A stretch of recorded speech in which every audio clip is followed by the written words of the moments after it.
Why the internet works for business. It's about competition and scarcity. Many of the techniques pioneered by the consumable manufacturers then are still used in pretty much the same way today. Companies such as Lever Brothers realized many years ago that one of the key drivers is competition in the marketplace, and not just between their own rivals but between their customers too.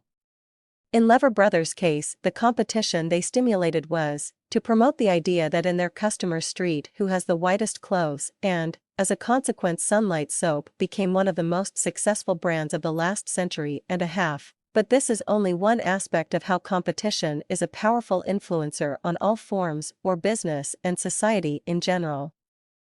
It goes back to some basic human psychology and Maslow's famous hierarchy of needs, but with overriding driver.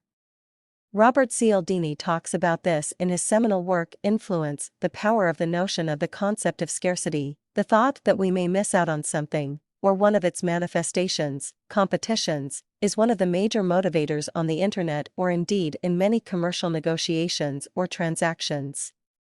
If you track this back, and why this has been important, in evolutionary terms, could be the advantage for act quickly in times of scarcity has some pretty big benefits if you are fighting for survival. Just one example is in foraging for food when there are limited resources. So, the ability to capitalize on opportunities that help provide us with food and shelter and safety can mean the difference between life and death. Self-preservation is a fundamental animal instinct, and key to survival is to maximize resources when you can. Today it may be that many of these baser instincts have been overridden by social needs to conform our behavior. Some elements of competition can be perceived as poor morals. For example, we can't simply elbow our way to the front of the queue, but sometimes see just this behavior in the mad dash at the January sales. We may want to barge people out of the way sometimes, but we have to fight the desire to. And in the privacy of our own homes, we don't necessarily have to conform as nobody is watching. On the internet, nobody can see your elbows.